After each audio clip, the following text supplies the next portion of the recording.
video of English with fun. So my dear friends, इस video में आपके लिए एक बहुत ही इम्पोर्टेंट चीज़ कवर अप होने वाली है and if you are thinking कि वो चीज़ क्या है तो चलिए मैं आपको बताती हूँ. सो माय डियर फ्रेंड्स, अब आपने सेंटेंस को बनाना सीख लिया, ओके. लेकिन क्या हो अगर आपको दो सेंटेंसेस या दो से ज़्यादा सेंटेंसेस को एक साथ जोड़ना हो, ज्वाइन करना हो, तो उसमें बहुत बार मुश्किलें आती हैं. जैसे आपको सही वर्ड नहीं मिलता जिससे कि आप दो वर्ड्स को ज्वाइन कर सकें, okay. And you often get confuse कि कौन सा वर्ड कहाँ पर लगाना चाहिए. तो हम आज ऐसे ही वर्ड्स को सीखेंगे जो दो या दो से ज़्यादा सेंटेंसेस को आपस में ज्वाइन करने में हेल्प करते हैं, ओके. एंड जिससे कि आपकी इंग्लिश स्पीकिंग और भी ज़्यादा इम्प्रूव हो जाएगी एंड आपकी अंडरस्टैंडिंग बेटर होगी, ओके. सो स्टार्ट करते हैं. माय डियर फ्रेंड्स, वो वर्ड्स जिनसे आप दो या दो से ज़्यादा सेंटेंसेस को ज्वाइन कर सकते हैं उसे बोलते हैं conjunctions, okay. So basically conjunction होता क्या है, कुछ वर्ड्स होते हैं जो आप डिफरेंट जगह पर यूज कर सकते हो दो या दो से ज़्यादा सेंटेंसेस को आपस में लिंक करने के लिए, ओके. सो बेसिकली अब ये कंजंक्शन है, ओके. जंक्शन क्या होता है, बेसिकली एक ऐसी जगह जहाँ पर रोड्स रेलवेज मीट करती हो, ओके. सो कंजंक्शन का काम ये है कि ये दो या दो से ज़्यादा सेंटेंसेस को आपस में मीट कराता है, लिंक कराता है, okay. So this is basically a word which helps to link sentences, okay. So let's get started. So conjunction is basically joining word. Conjunction को joining words भी बोला जाता है, okay. Next, conjunction exactly क्या होता है, उसका definition क्या होता है, उसको आप कैसे define कर सकते हो. Let's see. Conjunction is a word that joins words, phrases, clauses or sentences together. मतलब कंजंक्शन एक ऐसा वर्ड होता है जो किसी भी वर्ड्स को, फ्रेजेस को, क्लॉजेस को या सेंटेंसेस को आपस में जोड़ता है, ओके. सो यहाँ पर है 3 एग्जांपल्स जिसमें अलग अलग कंजंक्शंस का यूज हुआ है अलग अलग तरीके से, ओके. सो देखते हैं क्या. तो इधर लिखा है I like T and coffee. तो इसका सिंपल सा मतलब बन गया, क्योंकि हमने बार बार सुना हुआ है कि I like T and coffee का मतलब होता है कि मुझे चाय और कॉफ़ी पसंद है, ओके. एंड क्या हो अगर मैं बोलूँ I like T, I like coffee, तो ये भी तो सही है ना. बिल्कुल हाँ, ये भी सही है. लेकिन क्या आपने नोटिस किया कि आई लाइक टी आपने बोला, इसका मतलब है मुझे चाय पसंद है. Then if you give a full stop, आपने पॉज दिया, देन उसके बाद आप एक और सेंटेंस बोल रहे हो जिसमें बोल रहे हैं आई लाइक कॉफ़ी, मतलब मुझे कॉफ़ी पसंद है. तो क्या इन दोनों की लेंथ आपने चेक करी. ये दो सेंटेंसेस अगर आप बोलते हो, छोटी सी बात कहने के लिए उसकी लेंथ कितनी ज़्यादा बढ़ जाती है, बट अगर हम उन दोनों को कंबाइन कर दें तो इसकी लेंथ बस इतनी सी रह जाती है, ओके. उसकी लेंथ बहुत हद तक शॉर्ट हो जाती है. सो ऐसे ही वर्ड्स जो कंजंक्शंस होते हैं वो लेंथ को शॉर्ट करने में हेल्प करते हैं, ओके. सो जैसे कि वो दो सेंटेंसेस यूज किया जा सकता था इस सेंटेंस के लिए, I like T, I like coffee, but इसकी लेंथ को शॉर्ट करने के लिए और दोनों को ज्वाइन करने के लिए यहाँ पर एक वर्ड यूज हुआ है, दैट इज एंड. एंड का मतलब होता है और, ओके. तो उसमें और लग गया और ये एक सेंटेंस बन गया with a proper meaning, with a clear meaning and very impressive manner, okay. Next is We stayed at home because it was raining. अब इसका क्या मतलब बना, इसको ब्रेक डाउन करके पढ़ते हैं. We stayed at home, ये एक सेंटेंस है, मतलब हम घर पे रुके, ओके. नेक्स्ट, because, अगर because को हटा दिया जाए तो क्या बन जाता है, it was raining. तो इसको दो अलग अलग सेंटेंसेस में भी तो बोला जा सकता था, राइट, कि we stayed at home, it was raining. But क्या इसका कोई प्रॉपर सेंस बना, क्या सुनने वाले को अच्छे से समझ आएगा, नहीं, क्योंकि आपको कारण डिनोट करने के लिए कोई वर्ड तो यूज करना पड़ेगा.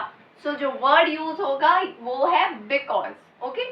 सो बिकॉज जो है वो कॉज बता रहा है, कारण बता रहा है कि हम घर पे तो रुके, okay, we stayed at home, but क्यों रुके, उसका कारण क्या था, बिकॉज इट वॉज रेनिंग, क्योंकि बारिश हो रही थी, okay. Next is she is dumb but sweet, मतलब वो डम है, वो थोड़ी बुद्धू है पर स्वीट है। ओके, सो इसमें दो क्वालिटीज बताई गई हैं। इसमें भी दो अलग अलग सेंटेंसेस के यूज हो सकते थे, but to shorten the length and to make the sentence more impressive, वहां पर एक वर्ड का यूज किया बट, ओके, जिसने इस सेंटेंस के पूरे फॉर्मेशन को चेंज कर दिया और लेंथ को शॉर्ट कर दिया। ओके, इसका मतलब है कि वो डम है पर स्वीट है, उसके अंदर दिमाग कम है पर वो स्वीट है। ओके, सो ये तीन यहाँ पर कंजंक्शंस आपने देखे कैसे यूज हुए हैं, वो भी देखे, राइट। कंजंक्शंस आखिर यूज किस लिए किए जाते हैं, ओके, उसके यूजेस क्या क्या होते हैं। So for what purpose do we use conjunctions, okay, so conjunctions are used to join ideas, मतलब आपके पास डिफरेंट डिफरेंट आइडियाज है, उनको कलेक्शन में लाने के लिए, उनको साथ लाने के लिए, उनको ज्वाइन करने के लिए कंजंक्शंस का यूज होता है। ओके, जैसे कि I think this is right but this can also be possible, मतलब मैंने बोला कि मुझे लगता है कि ये सही है पर ऐसा भी हो सकता है। तो ये जो वर्ड है पर, इसने दो सेंटेंसेस को, दो आइडियाज को ज्वाइन किया।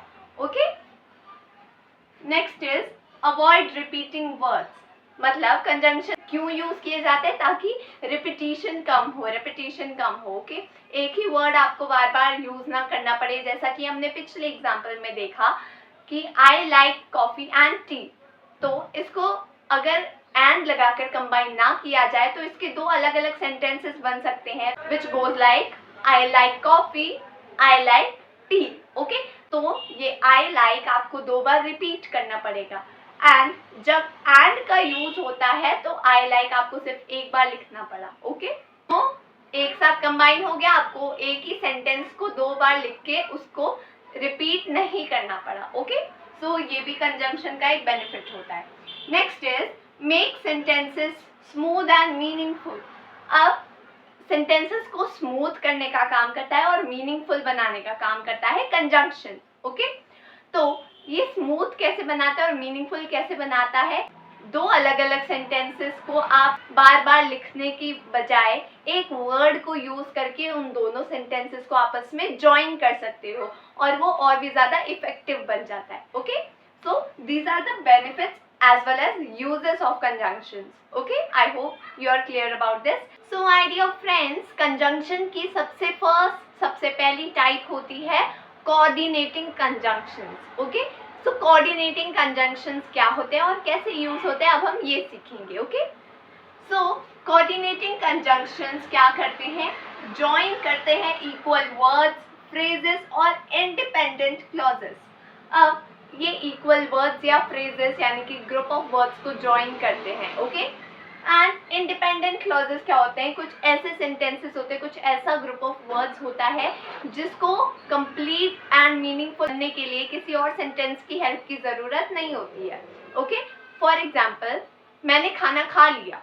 Okay, so this is a complete sentence, तो ये इंडिपेंडेंट है, किसी के ऊपर भी डिपेंडेंट नहीं है। और अगर मैं बोलूँ क्योंकि मैंने खाना नहीं खाया, तो because I didn't eat food, तो ये एक इनकम्प्लीट सा सेंटेंस है जो कि डिपेंडेंट है कि आगे क्या बोला जाएगा। ओके, सो ये किसी दूसरे क्लॉज पे डिपेंड करता है, बट यहाँ पर है इंडिपेंडेंट क्लॉजेस, मतलब वो सेंटेंसेस जो अपने आप में ही क्लियर होते हैं, मीनिंगफुल होते हैं। ओके, उनको ज्वाइन करने के लिए जो वर्ड्स यूज होता है, जो कंजंक्शन यूज होते हैं, उसे बोलते हैं कोऑर्डिनेटिंग कंजंक्शन। ओके, सो अब इसके क्या क्या एग्जाम्पल्स होते हैं, इसके एग्जाम्पल्स याद करने के लिए बहुत ही इजी होते हैं। इसमें होते हैं फैन बॉयज। ओके, आपने बहुत बार सुना भी होगा। तो बेसिकली फैन बॉयज एक काइंड ऑफ अब्रिविएशन की तरह यूज होता है इन सारे कोऑर्डिनेटिंग कंजंक्शंस को याद करने के लिए। ओके, सो अब फैन बॉयज को एक एक करके डिकोड करते हैं। ओके, सो फैन बॉयज का एक एक हमने लेटर यहाँ पे लिख लिया है। सो F स्टैंड्स फॉर। ओके, तो फॉर क्यों यूज होता है, कोई भी कारण बताने के लिए। ओके, ये बिकॉज का आंसर देता है कि कोई चीज आखिर क्यों हुई। ओके, यहाँ पर इसका एग्जांपल है she came for her.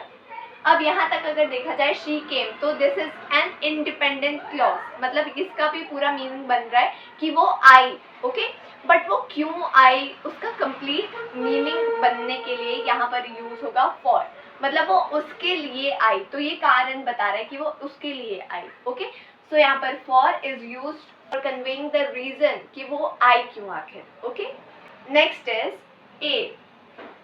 F के बाद आता है A. So A stands for and, यानी कि और जिसे हम बोलते हैं. ओके, सो और ऐड करता है इंफॉर्मेशन में, ऐड ऑन करता है कोई भी चीज. जैसे मुझे ये पसंद है और ये भी पसंद है. ओके, वो वहां गई और वहां भी गई, तो वो जो और है आगे और इंफॉर्मेशन ऐड कर रहा है. Okay, so and is used to add information to any sentence, any phrase. Okay, for example I love tea and americano, मतलब मुझे चाय पसंद है और अमेरिकानो भी पसंद है. ओके, सो यहाँ पर एक और इंफॉर्मेशन ऐड हुई कि मुझे चाय तो पसंद है और अमेरिकानो भी पसंद है. Okay, next nor. एन आता है ए के बाद. N stands for nor. Okay, अब नॉर जो होता है नेगेटिव चॉइस के लिए होता है कि ये भी नहीं और ये भी नहीं, मतलब दोनों में से कुछ भी नहीं. ओके, मतलब आपके पास दो चॉइसेस है और आपने उन दोनों में से ही कोई भी नहीं किया तो उसे नॉर बोलते हैं. Okay, for example I didn't run nor did I walk, मतलब मैं दौड़ी नहीं ना ही मैंने वॉक किया. Okay, so there are two options, first is run and second is walk. Okay, या तो आप भाग सकते थे या तो आप चल सकते थे, तो ना ही आप भागे ना ही आपने वॉक किया. ओके, सो इस कंडीशन को स्पेसिफाई करने के लिए एक वर्ड होता है विच इज नॉर. ओके, जो कि बताता है कि दोनों चॉइस में से आपने कोई भी नहीं किया. Okay, next is B. And here B stands for but. But का मतलब होता है पर, मतलब ये जो है कॉन्ट्रास्ट बताता है. अगर पहले चीज अच्छी हो रही है तो बाद में वो क्यों अच्छी हो रही है या क्यों बुरी है वो बताता है. Okay, for example she was poor but honest. अब इसमें बताया गया है कि वो पुअर है, वो गरीब है पर ईमानदार है. Okay, so there is a contrast being shown here. Okay, एक कॉन्ट्रास्ट दिखाया जा रहा है कि उसके अंदर ये क्वालिटी है पर ये भी क्वालिटी है. ओके, जैसे यहाँ पर अगर हम ये बोले कि she was poor but rich by heart. Okay, so this also shows a very strong contrast. Okay, so but जो होता है वो कॉन्ट्रास्ट यानी कि कंपेरेबिलिटी दिखाने के लिए यूज होता है. Okay, next is O. And O stands for or, यानी कि कोई भी ऑप्शन देने के लिए, या जिसे हम बोलते हैं. ओके, आप ये लेंगे या ये लेंगे. ओके, सो ये एक ऑप्शन गिविंग वर्ड होता है. ओके, ऑप्शन, तो उसमें से जिसको भी आप बोल रहे हो, जिसको भी आप चॉइस दे रहे हो, they can choose from it. Okay, for example would you like tea or coffee, आप चाय लेना पसंद करेंगे या coffee. Okay, so there is an option being given to the guest. Okay, वो उनमें से चूज कर सकते हैं, इधर टी और कॉफी. ओके, कोई भी एक उसमें से चूज किया जा सकता है. Next is Y. Y stands for yet. Yet जो होता है वो अनएक्सपेक्टेड कॉन्ट्रास्ट बताता है. ओके, अनएक्सपेक्टेड कॉन्ट्रास्ट यानी कि कोई चीज हो गई, वो कैसे हो गई, फिर भी हो गई, जिससे हम बोलते ना फिर भी हो गया. ओके, फिर भी, ये वर्ड होता है येट. इसका एग्जाम्पल देखते हैं. She went late yet reached, मतलब वो लेट गई फिर भी पहुंच गई. There is a surprise.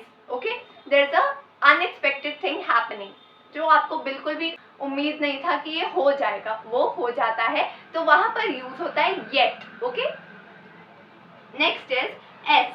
S stands for so, और सो बताता है कोई भी रिजल्ट, कोई भी कॉन्सिक्वेंस. ओके, कि इस चीज का ये नतीजा हुआ. Okay, for example she called you so you will have to go, मतलब उसने तुम्हें बुलाया, बुला लिया. ओके, तो उसका रिजल्ट क्या है, इसलिए तुम्हें जाना पड़ेगा.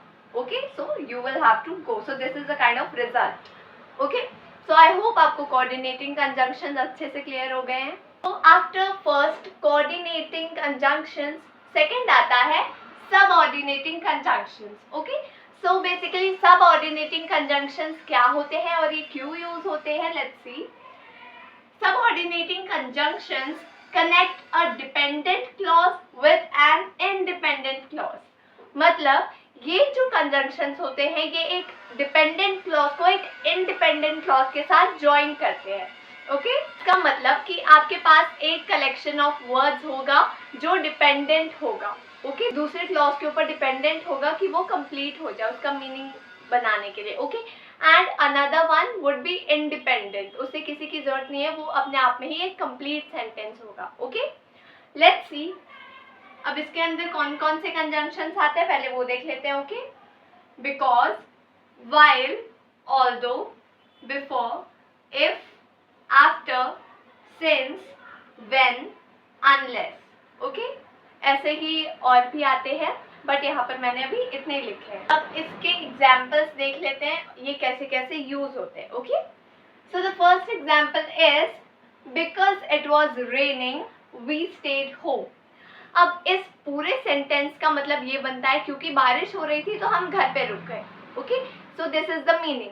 बट जब हम इसको ब्रेक डाउन करते हैं तो इसका मीनिंग क्या बनता है और हम इसको ऐसे भी देखेंगे कि डिपेंडेंट कौन सा है और इंडिपेंडेंट कौन सा है. ओके, सो फर्स्टली यहाँ से यहाँ तक कॉमा जहाँ तक लगा है वहाँ तक रीड करेंगे. बिकॉज इट वॉज रेनिंग, तो ये बनता है एक डिपेंडेंट क्लॉज. क्यों?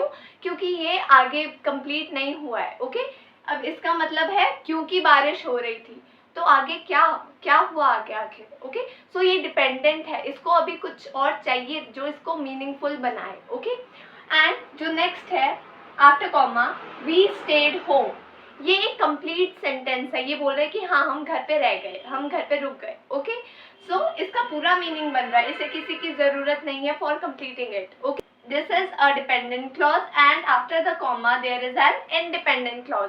और उसको ज्वाइन किसने किया है? One word, because. Okay, so because से ये पूरे सेंटेंस को एक पूरा क्लियर मीनिंग मिल जाता है कि क्योंकि बारिश हो रही थी हम घर पे रुक गए. Okay, next example is wait here until I return. मतलब अब यहाँ पर भी दो सेंटेंसेस हैं, वेट हियर. ओके, यहाँ तक पढ़ेंगे तो इसका पूरा मतलब है कि यहाँ पर वेट करो, रुको. Okay, and afterwards until I return, जब तक मैं वापस आऊँ तब तक क्या. Okay, so this is a dependent clause and this is an independent clause. Okay, so उसको ज्वाइन किसने किया है? एक word which is until. Okay, जब तक मैं वापस आऊँ तब तक वेट करो. Okay, next is I will call you when I reach. मतलब मैं तुम्हें तब बुलाऊंगी जब मैं पहुंच जाऊँ. ओके, सो यहाँ पर भी one is dependent clause, another one is independent clause. Okay, and उन दोनों को ज्वाइन किसने किया है? The word when. ओके, जब. Now friends, the next type of conjunctions is correlative conjunctions. So correlative conjunctions क्या होते हैं? ऐसे कुछ कंजंक्शंस होते हैं जो हमेशा पेयर में यूज होते हैं. Okay, so these are the conjunctions which are always working in pairs. okay, जो हमेशा pairs में ही लगते हैं. so इनके कुछ examples देखते हैं.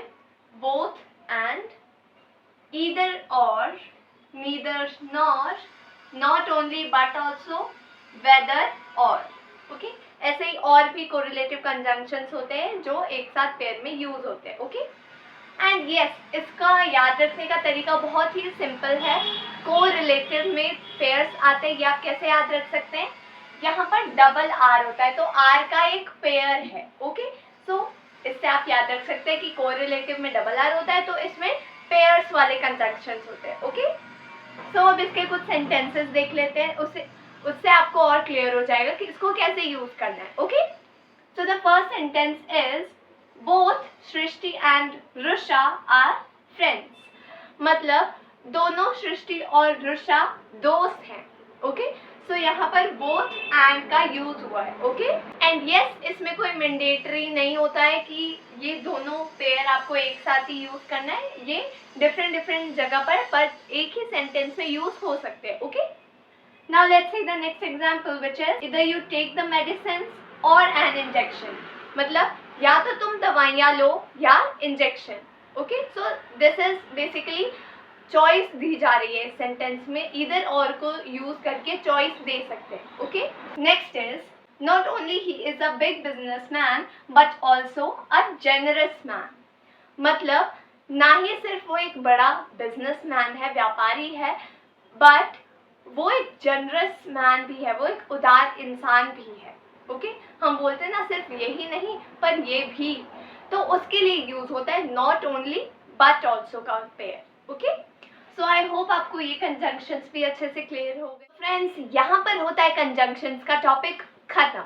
ओके, सो कंजंक्शंस बेसिकली बहुत ज़्यादा इंपॉर्टेंट होते हैं इंग्लिश के लिए क्यों? क्योंकि कंजंक्शंस हेल्प करते हैं हमारी इंग्लिश को और भी ज़्यादा नेचुरल, फ्लुएंट एंड मीनिंगफुल बनाने में. And conjunctions make English easy to understand, okay, and to continue in a flow. So I hope आपको conjunctions अच्छे से clear हो गए होंगे and in this part यहाँ पर conjunction over होते हैं, okay. इसके सारे examples, सारे types cover हो चुके हैं. This is it in today's video. Thanks for watching. And yes, अगर आपने अभी तक subscribe नहीं किया है तो जल्दी से हमारे channel को subscribe कर लीजिए for more such informative videos, okay.